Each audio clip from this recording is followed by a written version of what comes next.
सबसे पहले हमको क्या करना है कि जब हम मदर को काम एंड क्वाइट करना, रिस्पेक्टफुल मैटरनिटी केयर से उसको क्या करना है, वेलकम करना है। और फाइंड आउट हमारा जो 4 प्रक्रिया होती है, कौन कौन सा, क्विक चेक, हिस्ट्री कलेक्शन, पर एब्डोमेन और वजाइनल एग्जामिनेशन। उसके बाद हम प्रोसीजर स्टार्ट करते हैं। आज हमारा प्रोसीजर है ब्रीच का।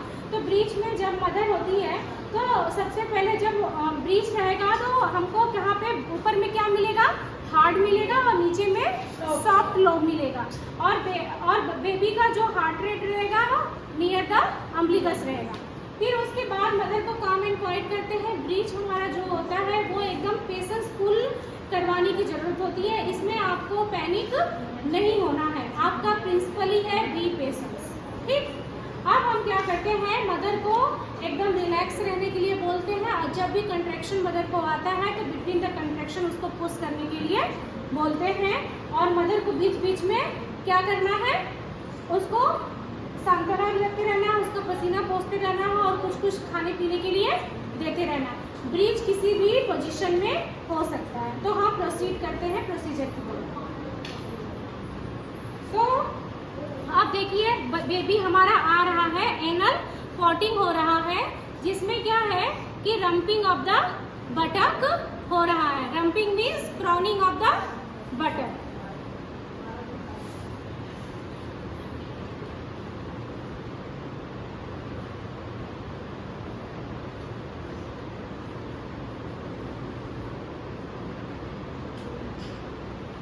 तो क्राउनिंग ऑफ द बटक हो रहा है। इसमें जैसे सडनली आ गया है, कुछ केसेस में सडनली होता है, लेकिन क्या होता है कि यदि इन केस बेबी का जो पैर है वो अंदर ही रह गया तो हमको मैनुअर्स यूज करना है, जिसको हम लोग बोलते हैं पिनार्ड्स मैनुअर्स। उसकी हेल्प से हम बेबी का लेग्स को निकालते हैं। अभी ये बेबी का कभी कभी बेबी का लेग ऐसे जैसे कि आपको दिखाया है कि पूरा ही आ गया है, तो इसको आने देंगे और ग्रेविटी से बेबी नीचे की तरफ आएगा और उसको कवर कर देंगे ताकि बच्चे को हाइपोथर्मिया ना हो। और उसको धीरे धीरे आने देंगे। हमको कुछ भी नहीं करना है, बेबी को बस कवर करके छोड़ देना है और वो ग्रेविटी से बेबी नीचे आएगा। ठीक है, बिटवीन द कंट्रैक्शन मदर को पुश करने के लिए बोलेंगे। ठीक है,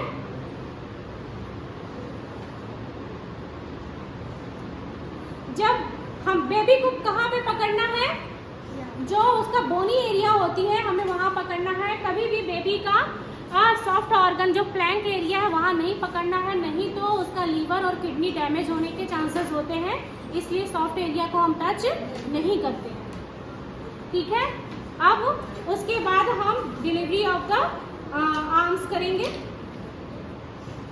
आर्म्स यदि अपने से स्पॉन्टेनियस आ गया तो वेल एंड गुड, इफ नहीं, यदि वो नहीं आता है तो हम लव मैनुअर से उसको बाहर निकालते हैं। तो डिलीवरी ऑफ द आर्म्स, तो इसमें क्या है, आर्म्स अच्छे से आ गया है। लव सेट जैसे इन्होंने बेबी को रोटेट किया है, आर्म्स आ गया। अब हम यहाँ पे जैसे ही बेबी का नेप ऑफ द नेक दिखता है, हम एक हेल्प के लिए कॉल करेंगे, सुप्राप्यूबिक प्रेशर देंगे ताकि फ्लेक्शन मेंटेन रहे। फ्लेक्शन मेंटेन रह के MSB स्मेली के द्वारा हम इसको क्या करेंगे, डिलीवरी ऑफ द हेड करेंगे ताकि फ्लेक्शन मेंटेन रहे। अब डिलीवरी होने के बाद हम मदर के एब्डोमेन पे रखते हैं और जैसे न्यूबॉर्न केयर करते हैं वैसे प्रोसीड करेंगे।